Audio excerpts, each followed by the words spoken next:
Welcome back to our third video for Iconxusa.com. We have, in the first two videos, cut our holes. There are 4 in a 4x8 sheet of foam. That's our typical spacing. And we've also cut a couple of recesses as well as a blockout. This is a particularly complicated piece of foam. And what we've done is we marked the upper left-hand corner with our foam number. This is for panel number 49, and the piece foam number is J. So we just simply go A, B, C, D, E, and work our way from the upper left-hand corner of the panel down through the alphabet.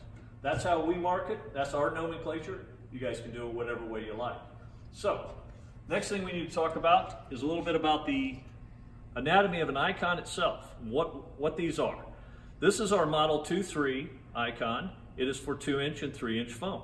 This is our Model 3-4 for 3-inch and 4-inch foam. You can see the only difference is a little bit in size and for which foam we're going to use it in. So, the connector itself has a foot, and this is our foot right here. It also has a toe and a heel. That's the anatomy that we're going to talk about. We want to make sure that when we orient these, that we get the toe to toe together before we insert it into the foam.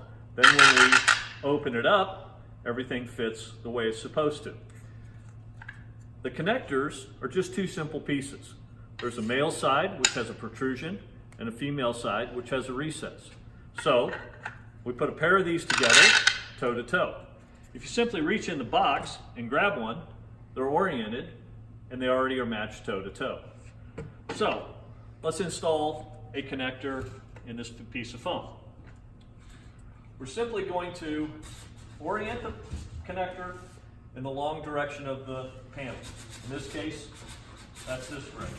Now, center the connector, reach around both sides, and lock the connector into place.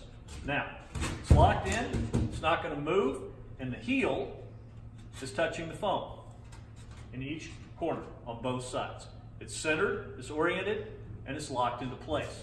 If we do need to make a little bit of an adjustment, we can simply twist it and get it aligned. So we'll put a second connector in.